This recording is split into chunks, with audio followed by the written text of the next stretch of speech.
And when you look at that, you have to say that this is not an accident. This is part of an intentional plan to bring America down. Because there's no way you could take the richest, most powerful nation in the world and crash it to 191 in the list of nations. I'm telling you, any housewife, any guy in this room who's even attempted to balance their checkbook drunk, I'm not saying you're a bunch of drunkards, but you could have come out better than that. And so I believe that is planned. Now, how do I substantiate the claim that it's planned? George Soros went on the BBC. I saw the interview on YouTube. It's on my website on one of my blog reports. And he talks openly. It was shown to about 30 million Europeans, and it was hidden from the American public. And he begins the interview. Somehow she asks a question about the New World Order, and Soros, who is a very, very evil man, starts to choke on the word New World Order because I guess they have an agreement where they're not going to use that word anymore. So he goes, three times he stumbles to say it. Then you can see what's happening in his eyes. He's a very powerful man. He's used to saying whatever he wants to say, okay? And you could see him make a change in his mind, which was, I'm not going to hide the word. I'm going to say whatever I please, okay? Because the pride, he's a very powerful man. So he went on to use the word New World Order about 10 times at least in the interview. Those were the exact words, the New World Order. And he came out and said that the plan was to deliberately devalue the US dollar for the purpose of weakening the power of the dollar, weakening the power of the US, to equalize the playing field so that it would be on the same level as very poor third world nations. The purpose for that is that the dollar would no longer be the world currency, and that this would open the door for a world currency. And once we have a world currency, we have a one world government. This is what the Bible says. The false prophet brings in a one world currency and a mark of the beast, 666. And the Antichrist, the first beast, brings in a one world government. So he came right out and said, we're going to bring in a one world currency. And in order to do that, we have to crash the value of the dollar.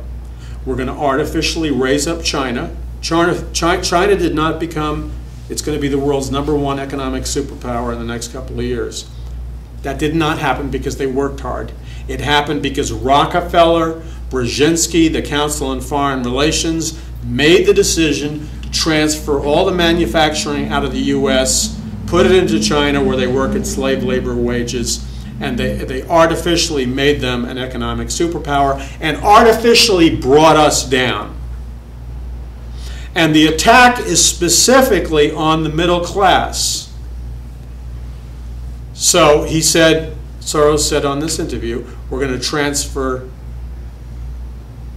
billions, hundreds of billions of dollars of wealth from the middle class in America and European nations, and we're going to transfer it out of the middle class into these third world nations because they want to destroy the middle class. Now, keeping that in mind, the Department of Homeland Security,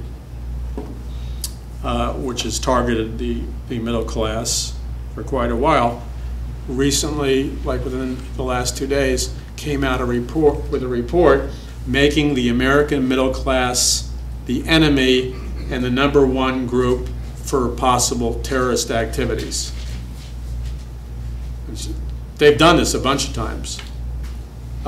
Returning soldiers from Iraq were made the #1 terrorists. Pat Boone was labeled the most dangerous man in America. Okay? They hate. See, I don't know how else to say it. They are dedicated communists. I know that's a simplistic statement, but it happens to be true. Read Barack Obama's training and background. Read what he's doing. The strategies he's employing are right out of the communist playbook. For example, there's a new communist strategy. It was developed by two Columbia University professors, and it's called the Cloward-Piven strategy. And these guys, one's a man, one's a woman, they developed this strategy for overthrowing capitalism and bringing in communism. And they said the way you do it is you deliberately overwhelm the system so that the system breaks down and people will gladly run to communism and give up their freedoms for answers. So you take health care, you take people's retirement funds, and you could go down the list, and you see it happening all over the place with our nation. They're overwhelming the system, they're crashing it, and the game plan is to make government the savior. And that's why we were deliberately put on the bottom of that list. That was an intentional move to destroy the United States of America as we know it. And that's the Cloward-Piven strategy, and they use it constantly. And it's related to Saul Alinsky, and remember that Saul Alinsky was a communist community organizer, and Barack Obama's first job was being a communist community organizer. He's never held a real job in his life. A real job when you're a kid or an adult or whatever is working at a hot dog stand. I was a delivery boy for the cleaners. I fixed bowling machines, not as a technician, but when people were, you know, I had jobs. A community organizer is a fake job. Okay, you sit in an office, kicking back, shooting the you-know-what, and it's not a job. He knows nothing about profit and loss and budgets. Nothing. Absolutely nothing. And his stimulus has destroyed our economy. Now, he spent trillions of dollars on a stimulus package, which has destroyed our economy. But when you just dissect the stimulus package, you find out we've been lied to, and trillions of dollars have been given to foreign banks to prop up their economy with your tax dollars. And the workers that were hired were all government workers because he's he's betting on they're going to vote for him. They're not hiring workers in the private sector. And then recently there was a period where they said we had, I forgot what the exact number was, this period of time we have something like 490,000 people have new jobs and they're employed in the United States, bragging how successful his program is.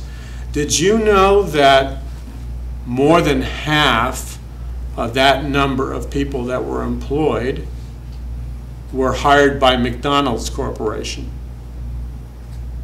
Okay, so if you're working in a job somewhere where you've worked your way up beyond the minimum wage, working at McDonald's is not going to stimulate our economy. And the other half of them were government workers.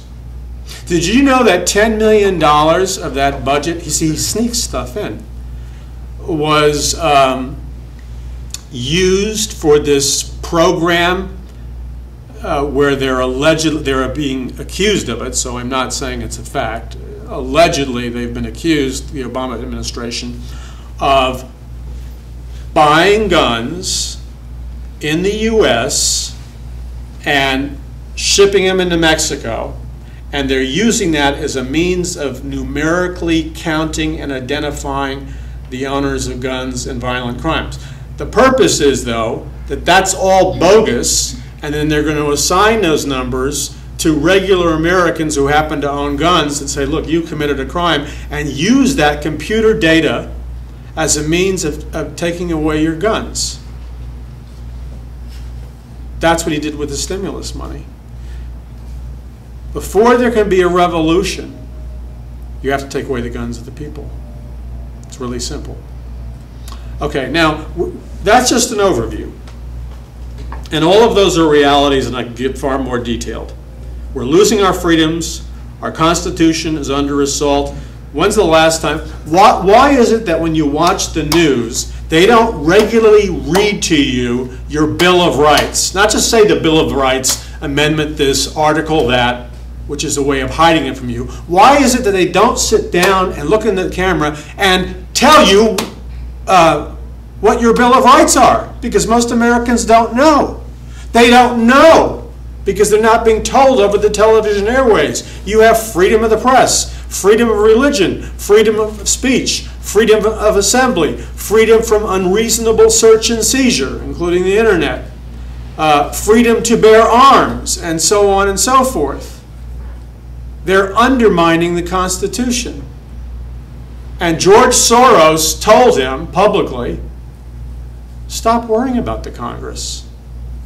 Just push through your agenda through a series of executive orders and forget about the Congress, forget about the people, just sail it through, and that's what he's doing. Okay, so America is in a crisis point, and given the trajectory, given an analysis of where we're headed, unless there's significant changes, we're headed for a dictatorship. By God's mercy, it will be a European socialist dictatorship. And if God takes his hands off us, it'll be a hardcore dictatorship. When Rockefeller toured China in the 70s, he said, he fell in love with China, praised it. I have the quotes in my new DVD series. He praised it. And this was after Chairman Mao killed 60 million people. And he says, I want America to be just like communist China, where you have the worker slaves and the elite. Remember this, that whether it's fascism, socialism, or communism, the globalists and the elite who control our world, they bankroll these things because it gives them total control and total power over a society. They bankroll the same people that banked the Warburgs, one of the Federal Reserve families. Paul Warburg was instrumental in the passing of the Federal Reserve Act in 1914. The Federal Reserve Act in 1914, essentially, America was seized and put under the control of the international bankers through economics in 1914. We have never been a free country since. We are under the control of the Federal Reserve. Both political parties are under control of the Federal Reserve. You have to be very discerning. There's a lot of actors on both parties. They're not who they say they are. So, Warburg financed the Russian Revolution.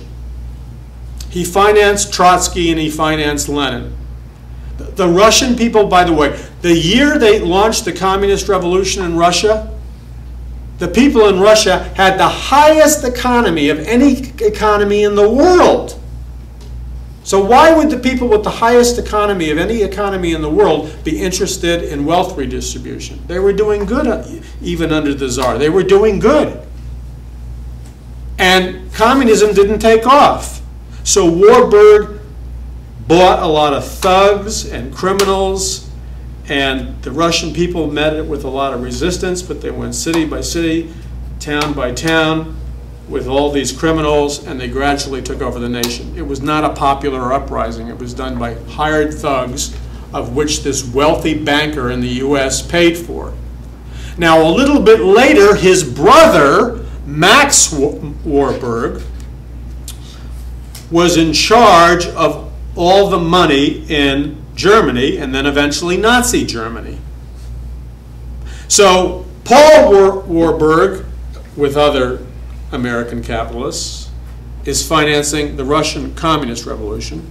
Max Warburg, and then later on people like Rockefeller and Henry Ford and others, are financing the Nazi takeover. They're financing